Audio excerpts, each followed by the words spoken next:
అందరికీ నమస్కారము. ఈరోజు కథ పూడిపెద్ది లక్ష్మీ గారు రచించిన వినరో భాగ్యము. నేను డ్యూటీకి బయలుదేరుతున్నాను, తలుపేసుకో అని చెప్పగానే చేస్తున్న పని ఆపి ఆదుర్దాగా వస్తూ, నేను చెప్పిన విషయం గుర్తుంది కదా, కిందటిసారిలాగా జరగనీయకండి. మీ కొత్త సార్తో పోట్లాడుతారో మరేం చేస్తారో, తోట పని మాత్రం ఒప్పుకోకండి, సరేనా? వింటున్నారా అంటూ నా భార్య పద్మ ఇంకా ఏదో చెబుతుండగానే నేను బస్టాప్కు బయలుదేరాను. డిఐజీ క్వార్టర్స్కు వెళ్ళే బస్సు సిద్ధంగా ఉండటంతో ఎక్కి కూర్చున్నాను. పద్మ మాటలు ఇంకా చెవిలో వినిపిస్తున్నాయి. కొత్త డిఐజీ వస్తున్నారని తెలిసిన దగ్గర నుండి మొదలైంది ఆమె ఆరాటం. పాత సార్ తోట పని చేయమన్నారు. తోటలోని ఎరువులు, పురుగుల మందులు నా ఆరోగ్యానికి సరిపడగా వచ్చిన స్కిన్ ఎలర్జీ 2 ఏళ్ళు నరకం చూపించింది. ఈసారి ఏ డ్యూటీ చేయమంటారో చూడాలి అనుకుంటుండగానే ఆఫీసు వచ్చింది. బస్సు దిగి లోపలికి వెళ్ళేసరికే డ్యూటీల కేటాయింపు జరిగిపోయింది. హడావుడిగా మాట్లాడుకునేవారు కాస్త నన్ను చూసి, శ్రీను వచ్చావా, నీ గురించే చాలాసార్లు అడిగారు అని చెప్పగానే ఆతృతగా లోపలికెళ్ళాను. కొత్త సార్ ఎత్తుగా జబరుగా ఉన్నారు. తెల్లని విశాలమైన నుదురు, దయ కురిపించే చిరునవ్వు ఎందుకో బాగా నచ్చారు. నమస్కారం సార్ అనగానే, రండి, శ్రీను అంటే మీరేనా? మీ పాత బాస్ నాకు మంచి ఫ్రెండ్, మీ గురించి చాలా చెప్పాడు. అందుకే మీకు మా అమ్మగారి దగ్గర డ్యూటీ వేశాను. మీకు పెద్దగా కష్టం ఉండదనుకుంటాను. మీ డ్యూటీ వేళలో మా ఇంటికి వచ్చి మా అమ్మగారి దగ్గరే ఉండి ఆవిడ మాట్లాడింది వినడం అంతే. ఇప్పుడే మా ఇంటికి వెళ్ళి డ్యూటీలో జాయిన్ అవ్వండి. నిర్వికారంగా సారింటికి వెళ్ళాను. వంటావిడనుకుంటా అమ్మగారికి నన్ను పరిచయం చేసింది. నమస్కారం అమ్మగారు అంటుండగానే, నమస్తే, నువ్వేనా సీనంటే? చాలా బుద్ధిమంతుడివని మా వాడు చెప్పాడు. పద, నా గది చూపిస్తా. మాటలు ఆపకుండానే గదిలోకి దారి తీసిందావిడ. ప్రపంచంలో ఎవరూ నాలాగా వినడం అనే డ్యూటీ చేసి ఉండరేమో కదా, బాగుంది నా రాత అనుకుంటూ ఆమెను అనుసరించాను. నా పూర్వోత్తరాలు, నా కుటుంబము, నా ఇష్టాయిష్టాలు గురించి వందలాది ప్రశ్నలు వేస్తూ, నా జవాబులకైనా వినకుండా కొన్ని జవాబులు కూడా ఆవిడే చెప్పేస్తూ విరామం లేకుండా మాట్లాడుతుంటే శ్రోతలాగా ఉండిపోయాను. అలా కొన్ని గంటలు గడిచాక, ఇంతకీ భోజనం తెచ్చుకున్నావా శ్రీను అన్న ఆమె ప్రశ్నకు నాకు మాట్లాడే అవకాశం వచ్చింది. రేపటి నుంచి తెచ్చుకుంటాను. ఈ రోజుకి దగ్గరలోని క్యాంటీన్లో తినేసి 1 గంటలో వచ్చేస్తాను అని బయలుదేరిపోయాను. భలేవాడివే, నేను తినాలిగా, నాతో పాటే నువ్వును అంటూ నా జవాబైనా వినకుండానే, కుమారి మా ఇద్దరికీ వడ్డించు అన్నారు. వంటావిడ చిత్రంగా చూస్తూ వడ్డించసాగింది. చేతులు కడుక్కొని రా నాయనా, ఇలా నా పక్కన కూర్చో.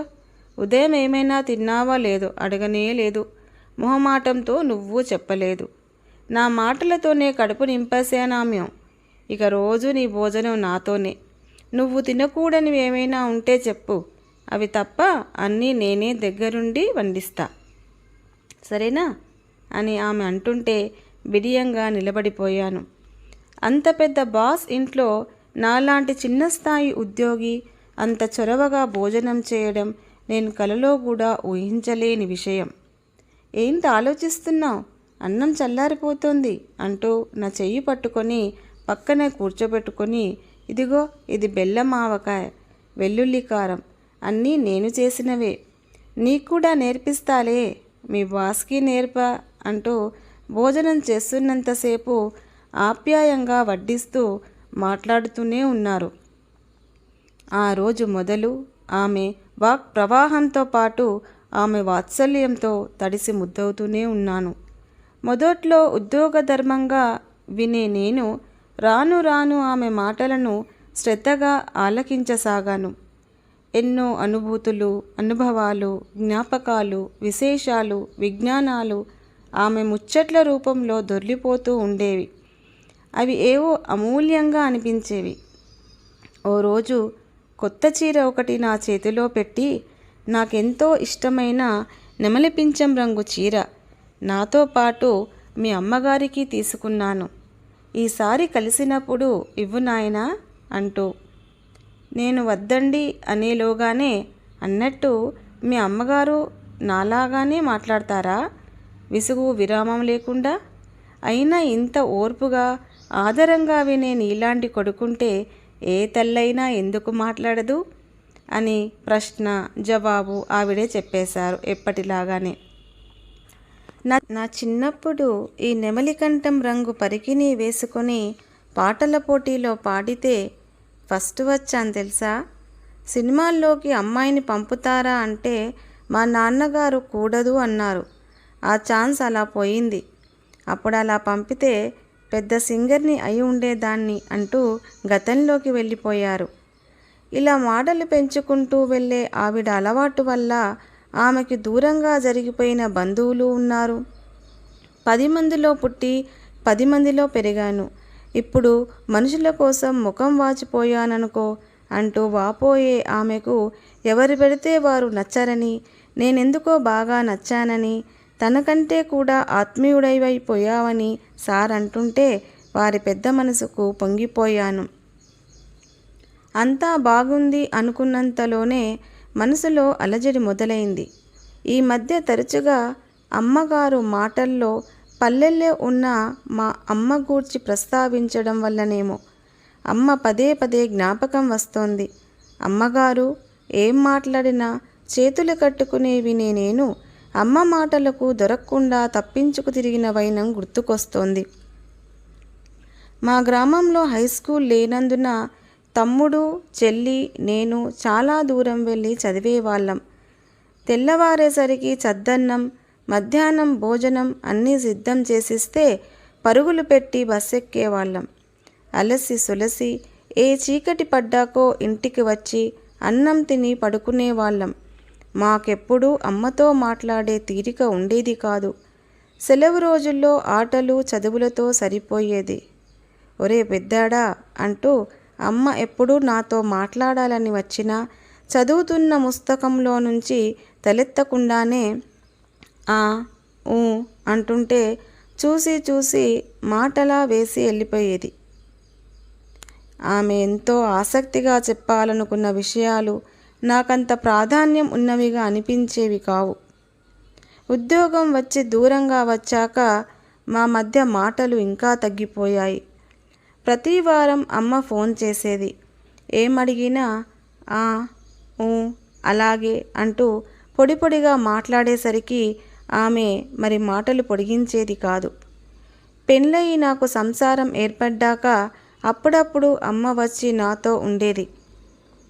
ఆఫీసుకి వెళ్ళకముందు పేపరు, వచ్చాక టీవీ పెట్టుకొని ఉండేవాణ్ణి. వీలున్నప్పుడల్లా అమ్మ నాతో మాట్లాడే ప్రయత్నం చేసేది. చూసిన సినిమాలే మళ్ళీ మళ్ళీ చూడడం, చదివిన ఫోన్ మెసేజ్లే మళ్ళీ చదవడం తప్ప ఆమె మాటలు వినడానికి తీరిక సమయంలో కూడా ప్రయత్నించలేదన్న విషయం గుర్తుకొస్తే మనసు భారంగా అవుతోంది. పద్మ పిల్లల చదువులు, వంట పనులతో హడావిడిగా ఉండేది. తమ్ముడు, చెల్లి ఫోన్ చేసి నాతో చాలాసేపు మాట్లాడేవారు. వాళ్ళ ఫోన్ వచ్చినప్పుడు ఏంటి నాయనా వాళ్ళ విశేషాలు అంటూ మాట కలిపే ప్రయత్నం చేసేది అమ్మ. ఏముంటాయి అన్నీ మామూలే అంటూ ముక్తసరిగా చెప్పేసేవాణ్ణి.